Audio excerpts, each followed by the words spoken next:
The call came on a Thursday afternoon in late October, 2 weeks after we had finally emptied my mother-in-law's house and handed the keys to the real estate agent. My wife answered. I was in the garage trying to fix a leaking faucet we had brought back from the house because it was the one her mother had used in the mudroom, and she wasn't ready to throw it away yet. I heard her voice change through the wall. Not louder, just different, the kind of different that makes you put down whatever you're holding and go inside. She was standing in the kitchen doorway when I came in. She had the phone pressed against her collarbone the way she does when she doesn't want the person on the other end to hear what she's about to say to you. It's the contractor, she said, the one doing the attic. We had hired him 3 weeks earlier to clear out the attic of her mother's house before the listing went live. The house had been in the family since 1981. Her mother had lived in it alone for the last 11 years since her father passed. The attic was the one place nobody had been in at least a decade. Her mother had stopped climbing stairs after her knee surgery in 2015, and after that, the attic had become something they all understood would be dealt with later. Later had become now. He says you need to come to the house, my wife said. He says you should come alone. He won't tell me why. His name was Terry. He was the kind of contractor who called you by your last name and showed up exactly when he said he would, which is rarer than it sounds. I had trusted him immediately the way you trust some people before you have a reason to. I drove the 20 minutes to the house with the radio off. It was the kind of fall day that looks beautiful, until you realize it's cold, the leaves coming down fast, the sky that particular shade of blue that only shows up when the temperature drops, and everything goes dry. The house was on a quarter-acre lot on a street in a neighborhood that had been built for young families in the early 80s and had slowly turned into a neighborhood for older people who hadn't left. Terry's truck was in the driveway. He was sitting on the front steps, which was the first thing that was wrong. Terry was not a man who sat on front steps in the middle of a workday. He stood when he saw me pull up. He shook my hand with both of his, which was the second thing. I appreciate you coming, he said. I know this is probably the last thing you need right now. I asked him what he'd found. I'd rather show you than describe it, he said. We went inside. The house still smelled the way it had always smelled, some combination of her mother's hand lotion and the particular mustiness of a house that had been heated by the same furnace for 40 years. I had been in that house hundreds of times. I knew where every floorboard creaked. The attic pull-down stairs were in the upstairs hallway. Terry went up first and I followed. The attic was dim, lit by a single work light Terry had set up on a tripod. There were boxes, bags, the kind of accumulation that happens when a person lives long enough in one place.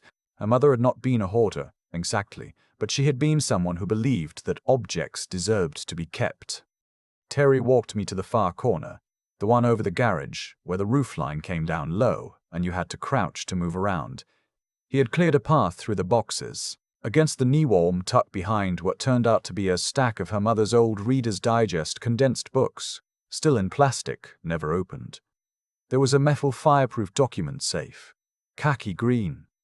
The kind with a handle on top and a combination dial on the front. It was a SentrySafe model, late 1990s by the look of it, and it was not small. It was the size of a large dictionary, heavy enough that when Terry had pulled it away from the wall, he'd needed both hands. I almost didn't notice it, he said. It was stacked behind those books and covered with a piece of black felt, like somebody didn't want it to catch the eye. He stepped back the way a man does when he's made it clear that what comes next is not his business. I crouched down and looked at the dial. There was dust on it, but it had been wiped recently. Terry, probably, just enough to see the numbers. I sat back on my heels for a moment. I did not have any instinct about the combination. Her mother had not been a woman who talked about combinations or codes or anything she wanted kept private. She was a woman who had survived by keeping her interior life exactly that. Terry said he would be downstairs if I needed him. I heard him on the pull-down stairs, and then I was alone in the attic with the work light and the smell of old paper and pine boards and 40 years of things a family had not been ready to let go of. I tried her birthday first. Her mother's, 6, 14, 47. Nothing. I tried my wife's birthday. Nothing. I tried the year the house was built, which I knew from the original listing documents we'd pulled together for the sale. 1981. The dials stopped. I felt it before I heard it, the small, clean give of tumblers finding their position. Inside there were three things: a brown accordion folder with a rubber band around it, the kind with the clasp in the front, a white envelope, letter-sized, sealed with my wife's name written on it in her mother's handwriting. Her full name, first and last, the way her mother had always written it when something was serious, never a nickname, never just a first name, and a small bundle of what appeared to be photographs, maybe 15 or 20 of them, held together with a binder clip. I did not open the envelope. That was not mine to open. I sat in the attic for a long time before I went back downstairs. There was a box of her mother's Christmas ornaments near the pull-down stairs, and I looked at it without really seeing it and tried to think about what I knew about the woman who had placed that safe behind those books and covered it with black, felt so it wouldn't catch the eye. Her mother had come to the United States from outside Guadalajara in 1973, when she was 19. She had met my father-in-law at a dance at a church hall in their neighborhood, and they had married within the year. He had been born here, the son of a mechanic, and had spent most of his working life as a floor supervisor at a plastics manufacturing plant that closed in 2009. She had worked for 22 years as a bookkeeper for a family-owned wholesale grocery distributor on the west side of the city, the kind of business that operates on margins thin enough that everyone who works there knows exactly where every dollar goes. They had bought this house in 1981 with a down payment they had saved over 8 years. They had raised 3 children in it. They had not been people with secrets as far as anyone knew. My wife cried when I gave her the envelope. Not the way you cry when you're surprised. The way you cry when something confirms something you didn't know you already suspected. It took us that evening and most of the following morning to go through the accordion folder. My wife's older brother drove in from 2 hours away. Her younger sister joined on video. We sat at the kitchen table of the house that was now for sale, and we went through what their mother had spent. It became clear the better part of a decade assembling. The folder was organized with tabbed dividers, every tab written in her mother's handwriting, labeled in English because her mother had insisted on English for any document that might one day need to be understood by someone who was not her. The first section was titled simply with a name. I will call him by his company name rather than his own, because the legal proceedings are not fully resolved. But the name was that of a man who had been their mother's employer for the last 7 of her 22 years at the grocery distributor. He had bought the company from the family that had founded it when the founder's son did not want to take it over, and he had run it, by all external appearances, as a successful regional business. What their mother's folder showed, in bank statements, pay stubs, a ledger she had kept herself in a small spiral notebook she had photocopied and included here, and in printed emails going back to 2011, was that over the course of those 7 years, he had been systematically classifying a significant portion of her salary as a contract labor expense under a separate entity, which meant he was not paying into a Social Security account, not contributing to a Medicare, and not reporting her income in a way that would be traceable to her actual earnings. The difference, their mother had calculated in a typed summary she had placed at the front of this section, was approximately $41,000 in contributions that should have appeared in her Social Security record and did not. My wife read that number and set the paper down and looked at the wall. She said, she never said a word. The second section was more complicated. It took her brother, who works in commercial real estate, longer to understand than it took the rest of us. What it contained was documentation relating to a property dispute. A small commercial lot that had belonged to my father-in-law's family since the late 1960s. A piece of land a block from where the plastics plant had been, which my father-in-law had inherited when his own father died, and which had sat vacant for years while he looked into what to do with it. The lot had eventually been taken through an eminent domain proceeding by the city in 2004 for the construction of a drainage infrastructure project that was, her mother had noted in her own typed summary, never actually built. The lot had been transferred to a development LLC 18 months after the city took it and had been developed into a strip of retail space that still stood. Her mother had spent years requesting public records. She had correspondence with 2 different attorneys. She had a file of responses from the city assessor's office and the planning commission. She had a chart, hand-drawn on graph paper, showing the timeline from the eminent domain action to the transfer to the development LLC to the ribbon cutting on the retail space. At the front of this section, she had written a single sentence in her careful handwriting. "I cannot prove what I believe happened, but I have put down everything I know in the hope that someone who knows more than I do will be able to see it clearly." Her brother sat back in his chair when he finished reading that. He did not say anything for a while. Then he said that their father had never talked about that lot. He had mentioned it once or twice in passing. The way you mention something you've given up on. And then never again. The photographs were the last thing we looked at. They were not dramatic. They were pictures of documents, receipts, a pay stub, a letter from the city, photographed with what had been, going by the quality, a fairly early model digital camera. Their mother had been creating a backup. She had photographed everything she had and put the photographs in with the originals so that if something happened to one, the other would survive. Their mother had thought of everything. The letter, my wife's letter. She read alone. She came back to the kitchen table after 20 minutes. Her brother and her sister, still on the screen propped against the fruit bowl, waited. My wife said she knew she wasn't going to be here long enough to do anything about it herself. She said she didn't know if there was anything still to do. She said she'd spent a long time trying to decide whether to leave this for us or whether to let it go. She paused. She said she decided we should have the choice. There was a line, my wife told us later, that she had read more than once before she came back to the table. Her mother had written it near the end of the letter. She had written, "I was not built for fighting, but I was built for remembering. I want you to have what I remember." We hired an attorney, not a general practice attorney, a specific one. My wife's college roommate's husband, who had spent 15 years doing employment and wage law in the city and who had, in the past few years, taken on Social Security misclassification cases as his firm had grown. He sat across from my wife and her brother on a Tuesday morning in November and went through the accordion folder section by section without speaking. When he finished the first section, he said that what their mother had assembled was, in his experience, the most organized piece of private documentation he had encountered from a non-attorney. He said it as a statement of fact, not a compliment, which made it more meaningful. The wage claim process took 11 months. I will not pretend it was simple or fast, because it was neither. There were periods of weeks when nothing visible happened and my wife would send her brother a text, and he would send one back, and they would both be waiting for something neither of them could speed up. There were 2 mediation sessions. There was a moment, about 6 months in, when the other side made a settlement offer that my wife's brother wanted to consider, and my wife did not. And they spent a tense weekend on the phone working through it. My wife did not want to settle for less than what the documentation supported. She said their mother had not spent 10 years building a folder to have them take the first number offered. She was right.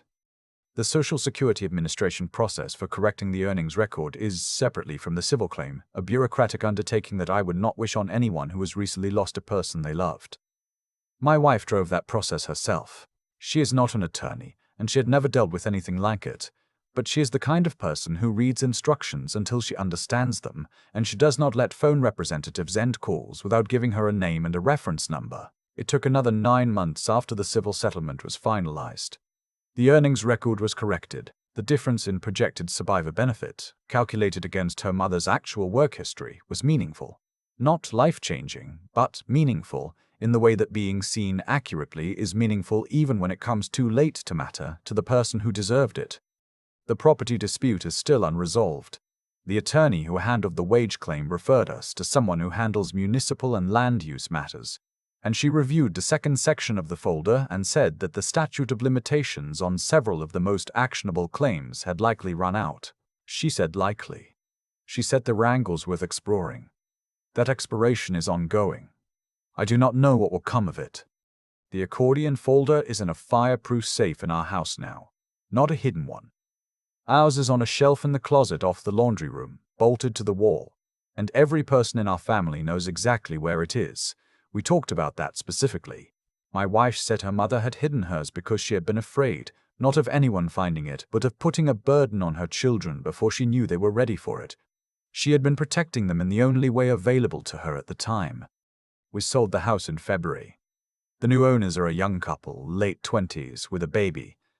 My wife drove past it in the spring and sent me a picture of a stroller on the front porch.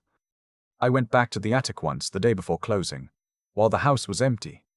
The contractor had taken everything down, cleared it out, patched the knee walls. It was just a bare attic. The corner where the safe had been was indistinguishable from any other part of the floor. I stood there for a few minutes. I thought about my mother-in-law driving to the copy shop on her lunch breaks to scan documents. I thought about her sitting at whatever desk she had used, organizing tabs, writing labels, making sure everything was legible for someone who would come after her. I thought about the photograph of herself she had included near the back of the second folder. Not a posed photo, a candid one. Her sitting at a kitchen table that was not this one, looking at something off to the left, not smiling, but not unhappy either. Just present, just thinking. She had been doing this work while also cooking dinner and going to her grandchildren's birthday parties and watching her programs on Thursday nights and doing everything else she did. She had been doing it the way people do things when they have decided that something matters and the only way forward is to be patient and careful and exact. My wife keeps the letter in the drawer of her nightstand. She has not said what is in it beyond the part she chose to share. I have not asked. Some things are for the person they were written to, and that is how it should be. What I have thought about in the months since is this. Her mother came to this country at 19 with a suitcase and the certainty that if she worked carefully and kept her records and stayed honest, things would come out right in the end.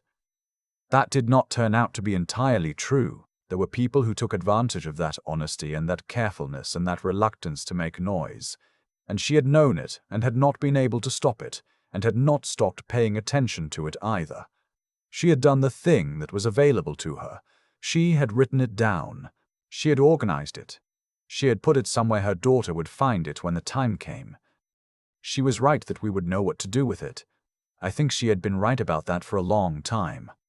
On the day the Social Security record was corrected and my wife got the confirmation letter in the mail, she stood at the kitchen counter for a long time just looking at it. Then she said quietly, mostly to herself, "Okay, Mom. Okay." There was nothing else to say. The letter said what needed to be said. The record was what it was now. The woman who had kept it was not here to see it, but the work she had done was not lost, and I do not think she believed it would be. She had trusted her daughter with the whole of it, and her daughter had carried it exactly the way her mother had always known she would. I keep thinking about what it takes to do what she did. Not the legal part, not the folders and the tabs and the photocopies, the part before all of that. The part where you decide that what happened to you matters enough to write down, even when nobody is asking you to, even when you're not sure anyone will ever read it. She had worked for that company for 22 years. She had done her job honestly, carefully, in the particular way of a person who understood that her name was attached to every number she touched. And for the last 7 of those years, someone had been quietly taking advantage of exactly that. Her honesty, her precision, her reluctance to make a scene. He had counted on her not making noise. A lot of people in positions like his count on that. And a lot of times they turn out to be right. She was not loud about what she had discovered. She did not confront him. She did not hire an attorney while she still works there, which might have cost her the job and the income she needed. What she did instead was something that, the more I sit with it, seems to me like one of the most quietly courageous things a person can do. She paid attention. She kept records. She built something that could outlast her.